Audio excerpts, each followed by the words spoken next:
자, 오늘 본문인 민수기의 말씀을 보면요. 우리가 지금 읽어봤지만 하나님이 죽이기도 하고 살리기도 하시는 걸 보게 돼요. 하나님은 그럴 만한 분이십니다.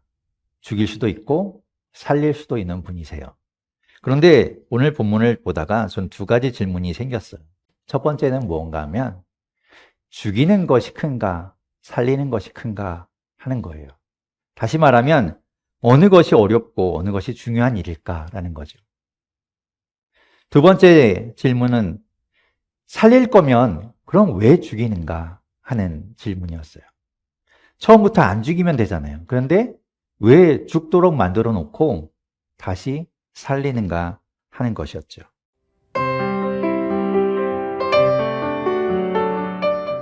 오늘 말씀을 보면 그 말씀의 배경이 있는데 우리가 이제 출애굽기의 말씀부터 이제 이 배경이 시작돼요. 하나님은 이스라엘 백성들이 이집트에 있을 때 그때 그들이 힘들고 고통받는 것 때문에 하나님께 울부짖고 호소하는 걸 하나님께서 들으십니다. 이집트, 우리가 아는 것처럼 굉장히 발달된 문명이잖아요. 그리고 나일강이라는 그 풍요로움 속에서 살고 있는 많은 것들을 누릴 수 있는 곳이지만 결국 이스라엘 백성들은 그곳에서 이방인이었고 노예일 뿐이었습니다. 하나님은 그래서 모세를 보내셔서 이집트 땅에서 이스라엘 백성들을 데리고 나오기로 결정하신 거예요. 출애굽기 2장 23절에서 25절을 보면 이렇게 말씀하고 있어요. 제가 읽어볼게요. 세월이 많이 흘러서 이집트의 왕이 죽었다. 이스라엘 자손이 고된 일 때문에 탄식하며 부르짖으니 고된 일 때문에 부르짖는 소리가 하나님께 이르렀다. 하나님이 그들의 탄식하는 소리를 들으시고 아브라함과 이삭과 야곱에게 세우신 언약을 기억하시고 이스라엘 자손의 종살이를 보시고 그들의 처지를 생각하셨다. 라고 말씀해요.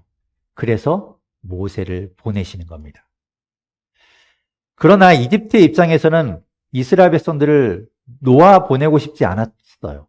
왜냐하면 이스라엘 사람들이요, 참 일을 잘합니다. 지금도 유대인들이 얼마나 세계 곳곳에서 많은 일들을 하고 있습니까? 이들이 일을 참 잘했던 모양이에요. 그래서 그들을 놓아주기 쉽지 않았어요. 그래서 이집트의 왕 바로는 이스라엘 백성들이 나가는 걸 계속 거부합니다. 그런데 하나님은 10가지 재앙을 통해서 결국에는 항복을 받아내시죠.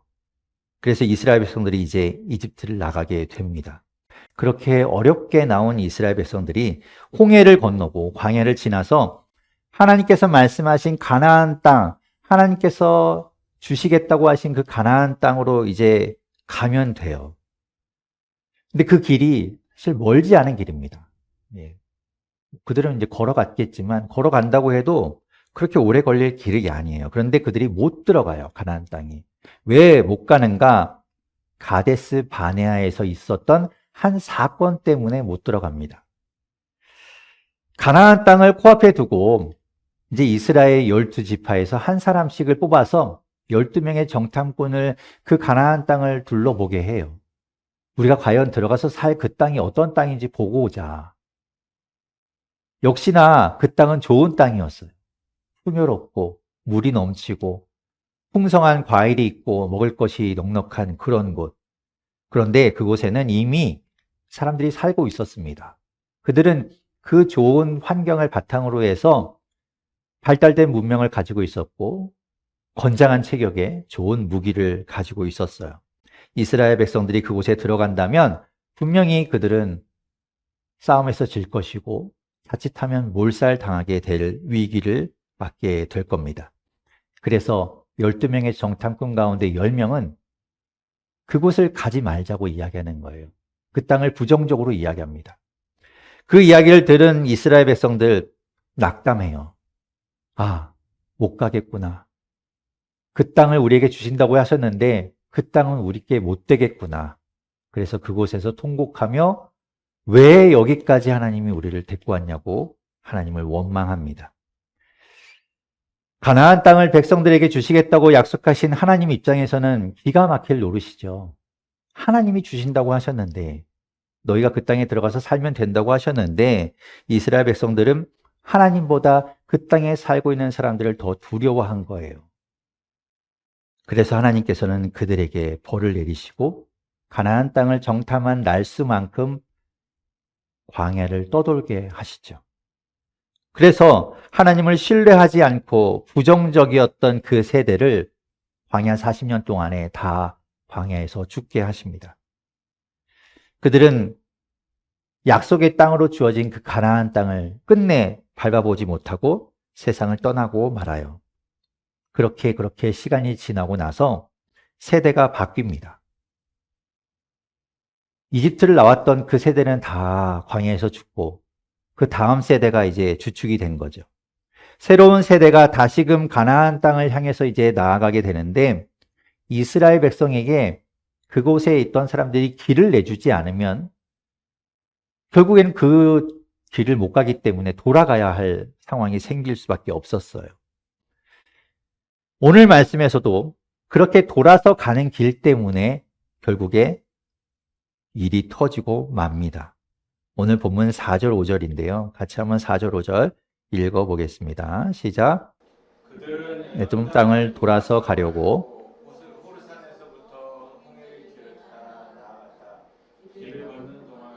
백성들은 마음이 몹시 조급하였다. 모세를 원망하였다. 어찌하여 우리를 이집트에서 데리고 나왔습니까? 이 광야에서 우리를 죽이려고 합니까? 먹을 것도 없습니다. 마실 것도 없습니다. 이 보잘것없는 음식은 이제 진저리가 납니다. 새로운 세대, 새로운 이스라엘 백성들의 마음이 몹시 조급하였대요. 이 조급하다는 말이요, 히브리어로 카차르라는 말인데요. 이게 무슨 말이냐면 부족하다, 차지 않았다 이런 말이에요. 그러니까 이 상황이 지금 그들의 마음이 흡족하게 채워지지 않은 상태. 뭔가 그들이 볼 때는 부족한 상태인 거예요. 마음에 들지 않은 거죠. 그들이 무엇이 마음에 들지 않았는가 두 가지인데요. 첫 번째는 길이에요, 길. 또 돌아가게 생겼잖아요.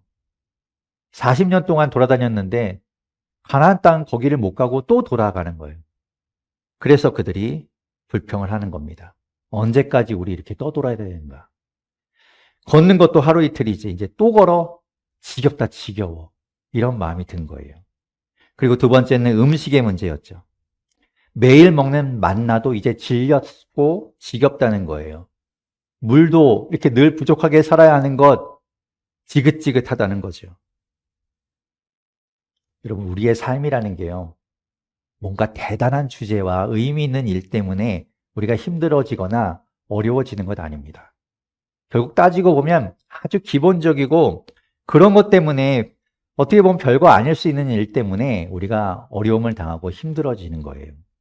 그만큼 그것이 중요하기도 한 거죠. 이스라엘 백성들은 그것을 참지 못하고 하나님과 모세를 향해서 원망하기 시작합니다. 원망할 수 있잖아요. 원망하는 게 뭐 죄일까요? 그런데 우리가 가진 성경에서는 원망했다고 하니까 이게 잘 와닿지 않는데요. 이 번역보다는 공동 번역 성경이 조금 더 생동감 있게 느껴지는 것 같아요. 제가 공동 번역 성경으로 읽어볼게요. 그들은 에돔 지방을 피해 가려고 호르산을 떠나 홍해 쪽으로 돌아갔다. 길을 가는 동안 백성들은 참지 못하고 하나님과 모세에게 대들었다.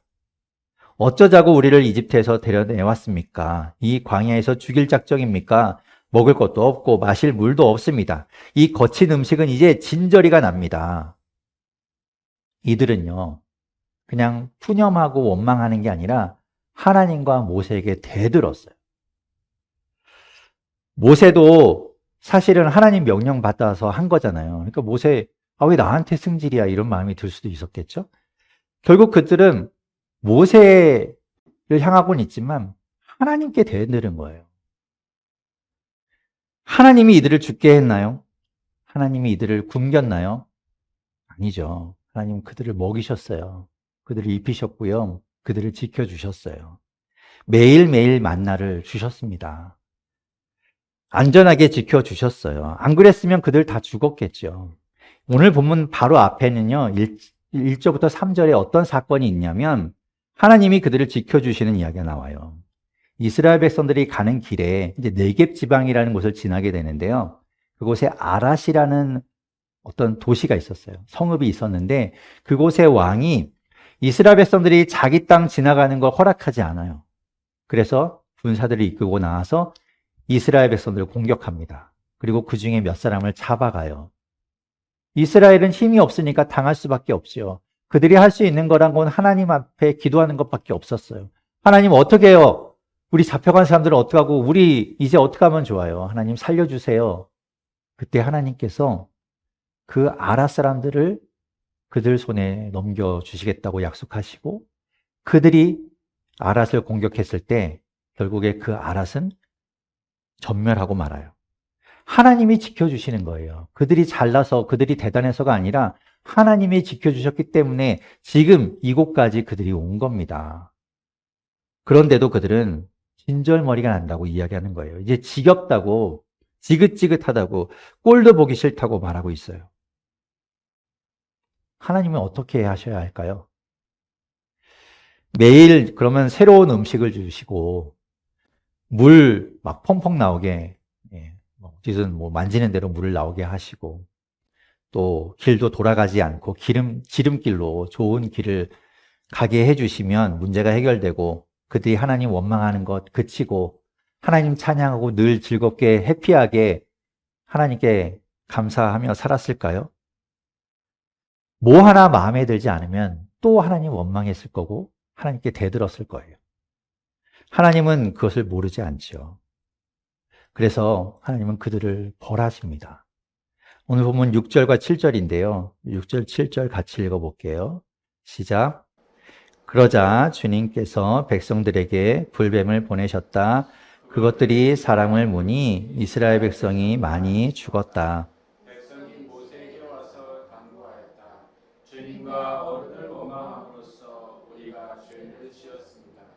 이 뱀이 우리에게서 물러가게 해달라고 주님께 기도하여 주시기 바랍니다. 그리하여 모세가 백성들을 살려달라고 기도하였다. 하나님이 불뱀을 보내셨어요. 이 불뱀이 뭔지는 정확하게 모릅니다. 도대체 불뱀이 뭐야?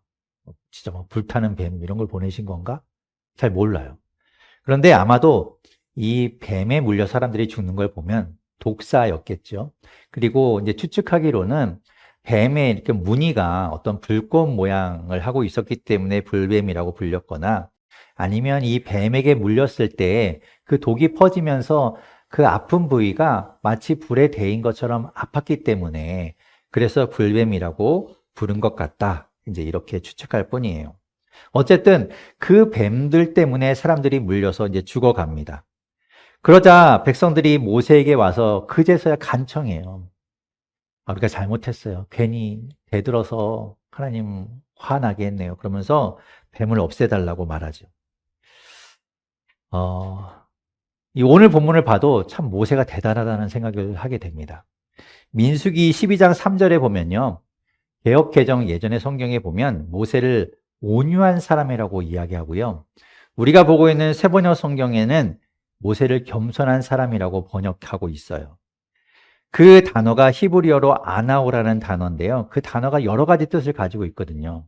뭐 온유하다, 또 유순하다, 겸손하다, 가난하다, 뭐 이런 뜻을 가지고 있어서 그렇게 여러 가지로 해석이 되는 거예요.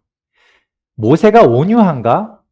저는 모세를 보면서 이 사람이 과연 온유한 사람인가라는 의문을 갖게 된 적이 많아요.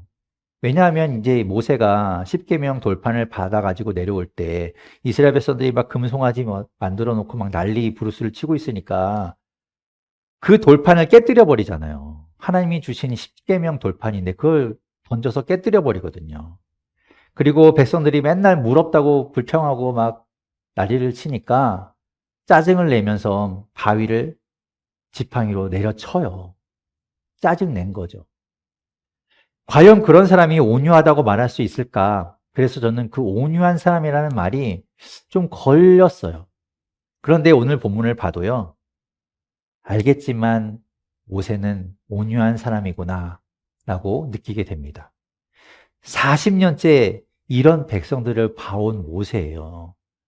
맨날 불평하고 맨날 뭐 달라고 그러고 안 준다고 뭐라 그러고 그거를 40년 겪어온 사람이에요. 누가 제일 지긋지긋할까요? 모세가 제일 지긋지긋하겠죠. 차라리 그냥 내가 여길 떠나든지 내가 없어져 버려야지. 내가 이 꼴을 안 보지. 이런 마음 들겠죠.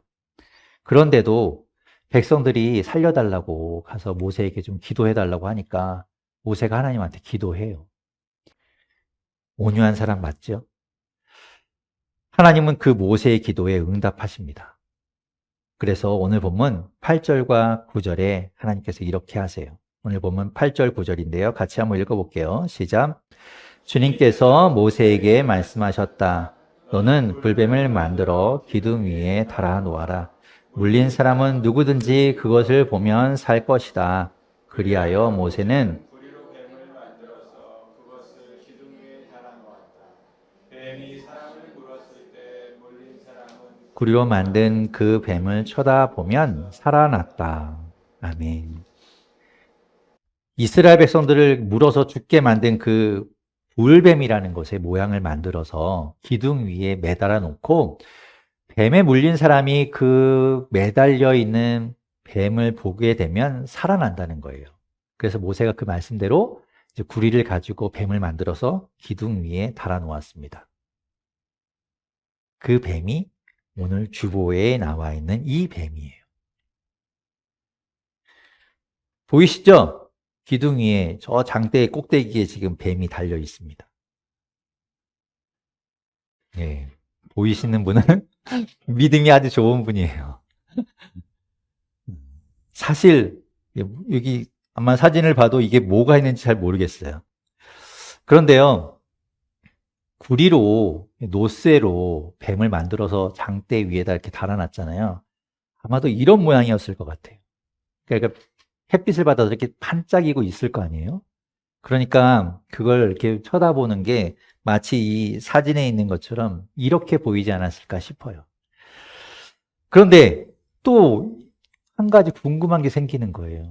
만약에 이렇게 보였다면 뱀의 모양을 확실히 볼 수 있는 게 아니잖아요. 그냥 뭔가 반짝이고 있는데 눈부셔 그러면서 이렇게 쳐다보는 건데 과연 그 사람들이 살아났을까라는 게 궁금해졌어요.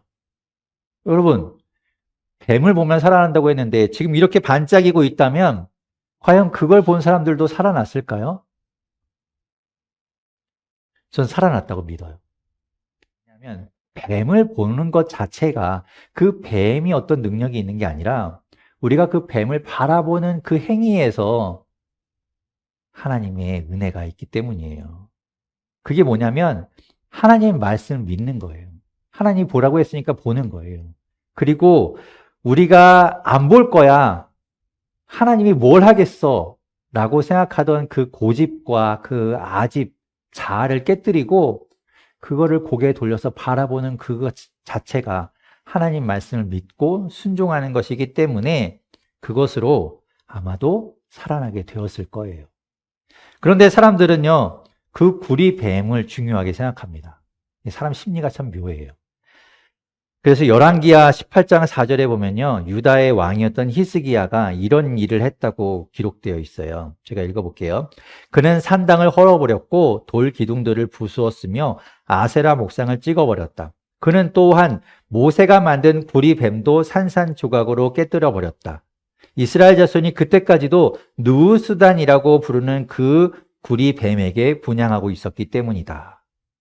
하나님이 아니라요, 그 구리 뱀을 그때까지도 어떻게 귀하게 모셔놓고 그 뱀에게 무슨 능력이 있는 것처럼 그 구리 뱀을 분향했다는 거예요. 그래서 여러분 조심하셔야 돼요. 우리는 하나님을 주목해야 되고요. 하나님을 예배해야 되는 거예요. 우리가 앞에서 찬양하잖아요. 우리는 하나님을 예배하는 사람들이에요. 그래서 조심해야 됩니다. 뱀에 물려서 독이 퍼지고 죽어가던 그 사람들이 기둥 위에 달려있던 구리뱀을 보고 살아났어요. 구리뱀이 살린 것 아니라고 말씀드렸죠? 하나님이 살리시는 거예요. 그렇게 하나님은 죽이기도 하시고 살리기도 하시는 분입니다. 그런데 제가 처음에 가졌던 질문, 이제 그 질문을 들고 나왔어요. 과연 하나님이 죽이는 것과 살리는 것, 일을 하셨는데 그 일 가운데 어느 것이 어려울까요? 하나님이 하시는 거니까 사실 어렵진 않을 거예요. 뭐 죽이는 거든 살리는 거든 하나님 입장에서는 어렵지 않겠지만 어느 것에 더 마음을 쓰셔야 할까? 살리는 일 같아요. 왜냐하면 살리는 일은 용서하는 일이거든요. 벌 주고 혼내는 일보다 어려운 것이 용서하는 일입니다. 그것이야말로 어쩌면 가장 큰 사랑이라고 부를 수 있을 거예요. 화내고요, 안갚음하는 것, 그것은 쉬워요, 어떻게 보면. 왜냐하면 그것이 우리의 본성이거든요. 우리가 뭔가 당하면 바로 그냥 주먹 확 쥐어지고, 예, 욕이 바로 딱 대기하고 있잖아요. 그게 사실은 우리의 본성이기 때문에 쉬워요. 그런데 그 가운데서 우리의 본성을 거슬러서 그들을 용서해 주는 것, 그게 참 어려운 일이잖아요. 하나님이 죽어야 할 사람들을 죽이는 것보다 그들을 용서하고 살려주는 것, 심판하고 그들을 벌주는 것보다 그들을 사랑해주고 다시 품어주는 것, 용서해주는 것, 아마도 그것이 하나님 입장에서도 더 힘든 일일 것 같아요. 자, 그러면 두 번째 질문. 그러면 하나님이 그렇게 살리실 거면 왜 죽이시는가 하는 질문이 생기죠. 처음부터 불뱀을 안 보내면 되잖아요. 그러면 뭐 죽을 일도 없는데 왜 그런 일을 만들어서 다시 죽을 사람을 살리냐 이거죠. 예, 그거는 죄 때문이에요. 하나님은 죄를 심판하셔야 하고 그 죄에 대해서 징계하셔야 하기 때문에 그래요. 그렇다고 우리가 죽는 것을 다 죄 때문이라고 연결시켜서 생각하면 안 됩니다. 예, 죄 때문에 죽을 수는 있지만 죽는 것이 다 죄 때문은 아니에요. 하나님이 왜 사람들을 죽게 하시고 심판하시는가? 죄에 대해서 심판하시는 분은 절대자이신 하나님이기 때문입니다. 하나님이 아니라 우리 스스로 죄를 판단하고요. 그래서 심판하고 그런다면 이 세상은 정말 끔찍한 무법천지가 될 거예요. 그래서 하나님이 하셔야 돼요. 하나님이 죄에 대해서 판단하시고 심판하셔야 합니다. 그러면서도 하나님은 사랑이 많으시기에 용서하시기도 하는 거예요. 그래서 하나님은 죽이기도 하시지만 또한 살리기도 하시는 겁니다. 그리고 그 약속은 지금도 변함이 없어요. 죄로 인해서 심판하시지만 하나님은 돌이켜서 사랑하시고 용서하시는 그 하나님의 약속이 지금도 유효해요. 요한복음 3장 14절에서 17절 말씀이 그래서 우리에게 생명을 주시는 말씀이 되는 겁니다. 모세가 광야에서 뱀을 든 것 같이 인자도 들려야 한다. 그것은 그를 믿는 사람마다 영생을 얻게 하려는 것이다.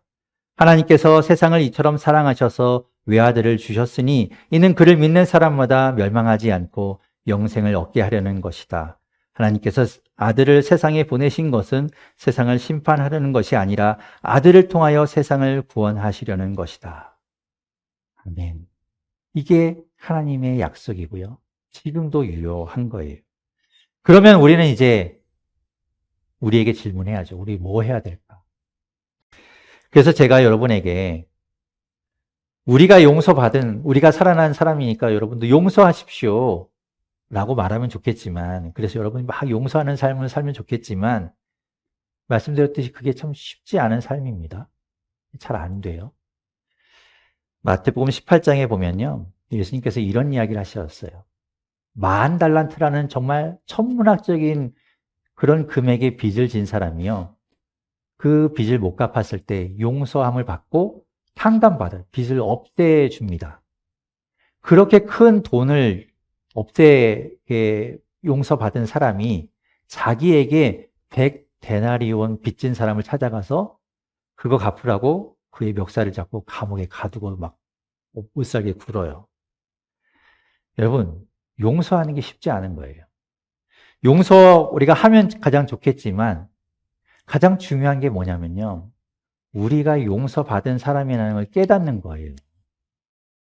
우리가 정말 죽어야 할 사람인데 죽지 않고 살려짐을 받았다는 그 용서함 받은 사람이라는 걸 깨닫는 게 가장 중요한 겁니다.